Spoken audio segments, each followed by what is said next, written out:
All right, fans, welcome to the very, very, very first YouTube video for KC&JP Talking the Business. Thank you for checking us out. We wanted to give everyone 10 weeks worth of YouTube videos with your favorite local indie stars leading up to the podcast debut in February 2016.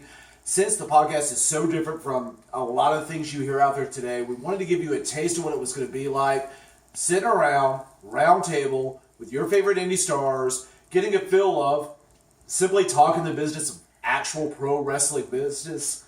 We're excited to have none other than UWA Star, former half of Kenzo and tag team champion, James Kendrick.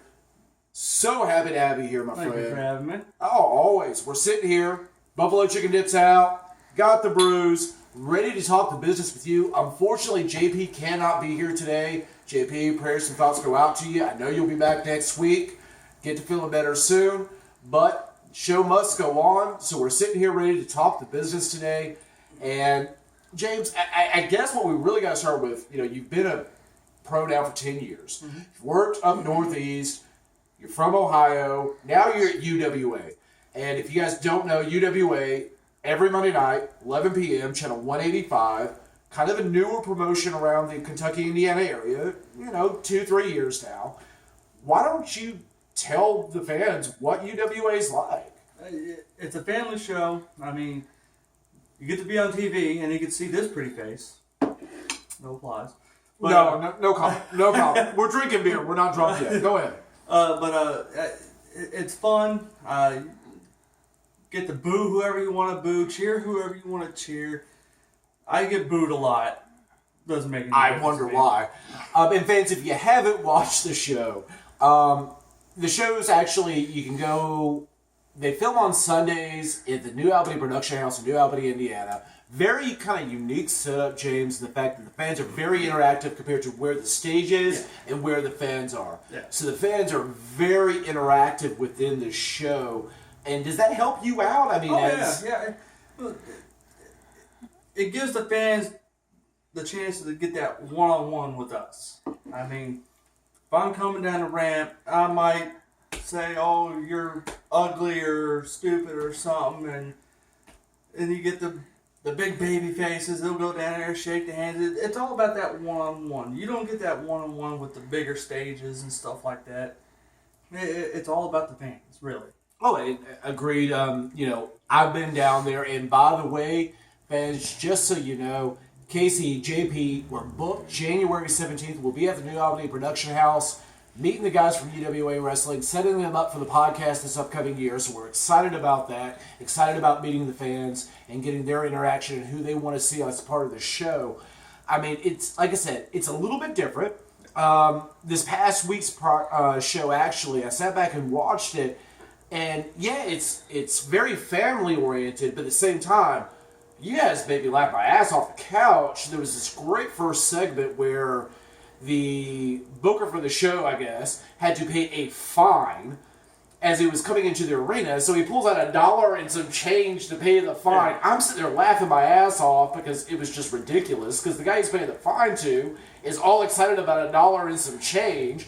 So, yeah, it's family-oriented, but it's got a certain comedy to it also in certain aspects that's really good. Yeah, I mean, we try to get the comedy in. Then we also try to get the actual hard-hitting stuff. And every now and then we might, though, have a hardcore match or something. But we give the fans, each fan, something different. I mean, you got guys like Bradzilla, he does the whole party gimmick and just stuff like that. Then you got me and Big Zoe, we're the Smash Mouth guys. I mean... And they boo the hell out of you. Oh, yeah. It's ridiculous. Yes. Yeah. Then you got guys like Josiah King. The guy's a nut. I was about to say, that's a story all of its own. Yeah, I don't have enough time to talk about all of Josiah. But he does some funny things, and he does... He'll go from being funny to go serious in the ring. It's different. It's something for each fan to appreciate. And that's really, really, really a very kind of cool thing. One of the questions that someone actually sent in was, having worked at some of the different the areas and the indies and all that, what would you consider the biggest difference from what's going on maybe in the Northeast up in New York compared to what's going on in Indiana, Kentucky, Louisville area? In the Northeast, up in the New York, New Jersey area, it's they bring in a lot of guys that made their names in the big TV spots, and they really don't give the younger guys, the local guys, a chance. And down here, every now and then a Fed will bring in a big name, but they're more focused on their guys. I mean, they'll put the main guy in the main event or whatever, and it's more for the local talent, really, than it is up there. Okay, and that's kind of somewhat understanding. If you're not really familiar, fans, with the scene up in the New York, New Jersey area, obviously CZW kind of controls that right now, having been around for almost 10 plus years now. But the House of Hardcore, I know you guys all know Tommy Dreamer, it's got a big thing going on there. But saying that, Tommy brings in a lot of former ECW stars, current Ring of Honor and WWE stars to headline those shows while he's actually running the training program of the House of Hardcore. Yeah. So I kind of see where you're going with that. And there's some really good young talent right now in the Louisville, Indiana area. Oh, yeah. One of the reasons we did this show was to give everyone the opportunity to kind of, just sit back and to get known in maybe a different light than they would to the fans. Yeah, yeah. Because, I mean, let's be honest, if they see you on UWA, they think you're an ass. But as we can see here, even though you're wearing Bengal stuff, you're not an ass. I can be an ass sometimes. Just a little bit. Just a little bit? Yeah. Oh, okay. Okay. So, let's talk about growing up in Ohio, because you had a really unique experience that most people don't know. Yeah. And that experience would be that growing up where you did in Ohio, you kind of grew up as Ring of Honor growing up. Yeah. And that was a very unique experience because you got a lot of those original early Ring of Honor shows coming to the Dayton, Ohio area. Yeah. So, and there's a big difference, obviously, from 2001 to now with Sinclair Broadcasting obviously owning the company. What do you see as like the differences from when you actually went to these Ring of Honor shows to the product that you would see now? When Ring of Honor was first coming up and going to Dayton and stuff like that, you had Samoa Joe and Chris Hero and all these guys that have made it. Mm-hmm. They're in there just busting their ass, putting on a great show. Now, the guys are still there busting their ass. It's newer faces. I mean, they still bring in Seidel every now and then. Uh-huh. They still got the Briscoe brothers. Briscoes, I think they'll stay in Ring of Honor until the day they die. And knowing the Briscoes, there's no telling. Yeah. Fair warning, let's be honest. And probably Roderick Strong, too. Yeah, I'll give you that. I mean, those guys, they live and breathe Ring of Honor. Okay. The other guys that have been there, I mean, not saying that they don't live and breathe Ring of Honor. That's where they got their national name and everything, but they all want their separate ways.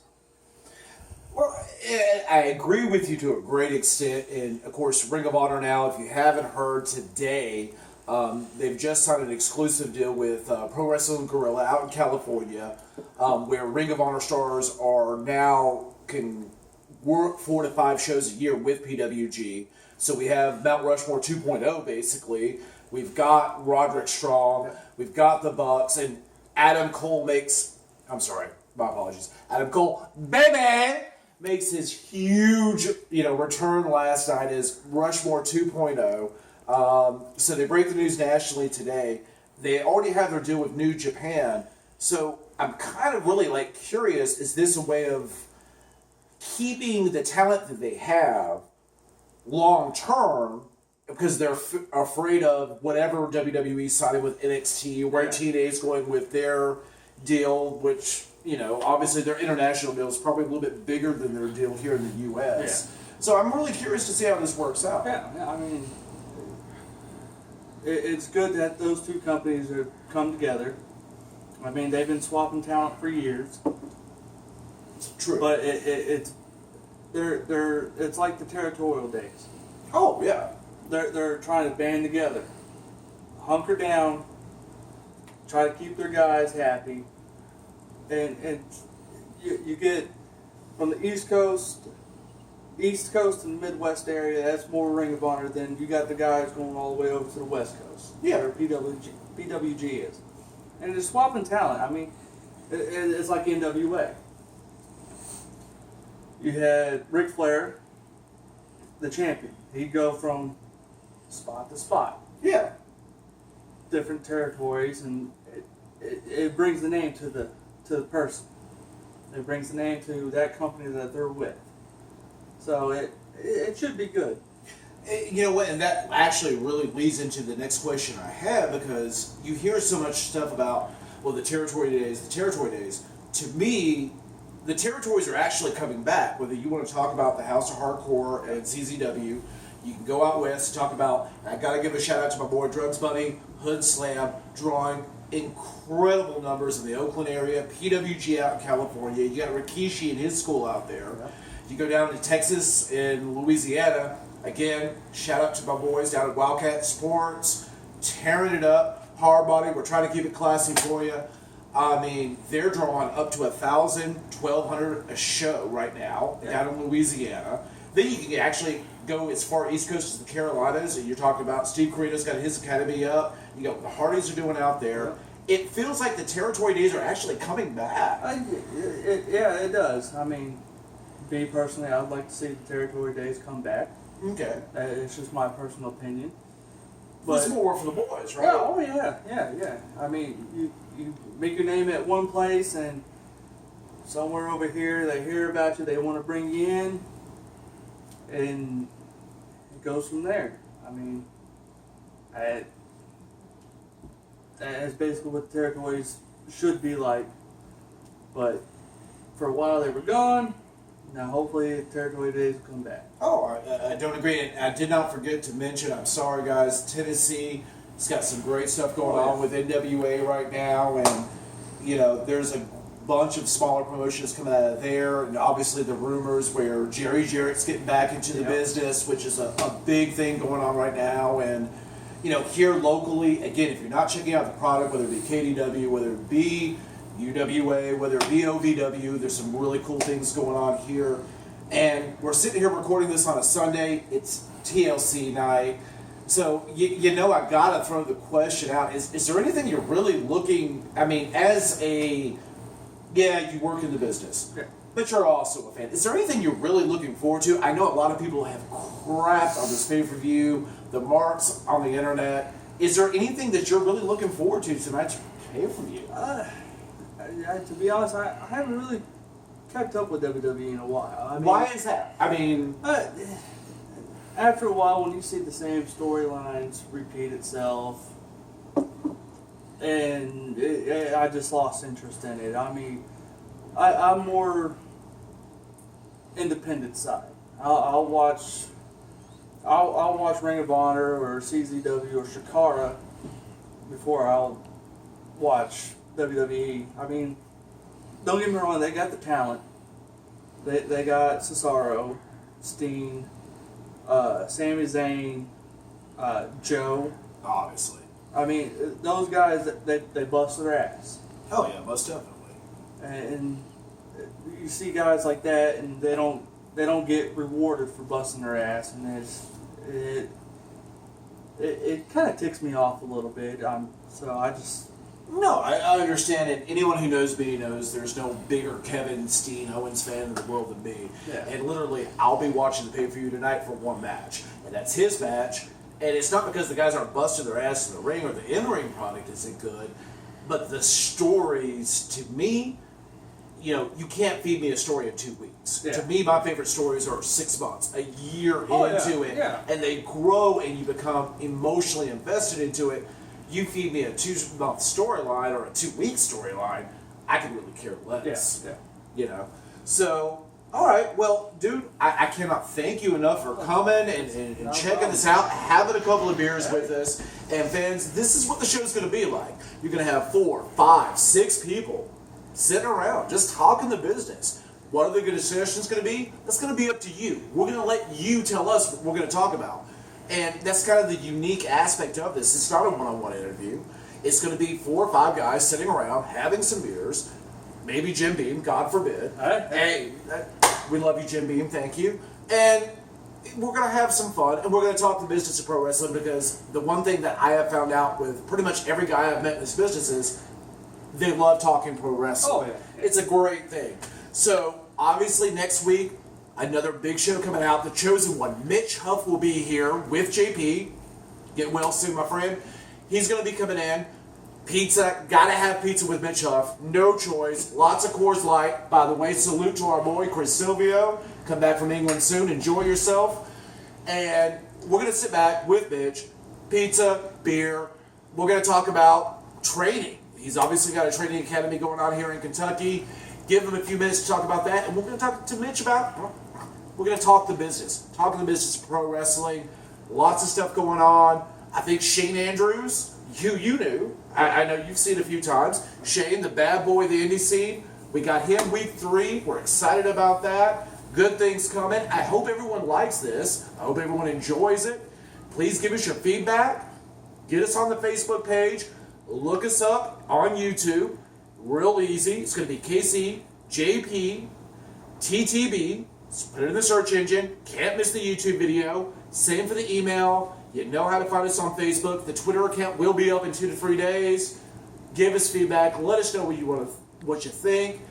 I think that just about covers everything except for 3 more beers that we've got to finish off, my friend. Yeah. So as we get ready for TLC, guys, have a great night. And only I can say, deuces.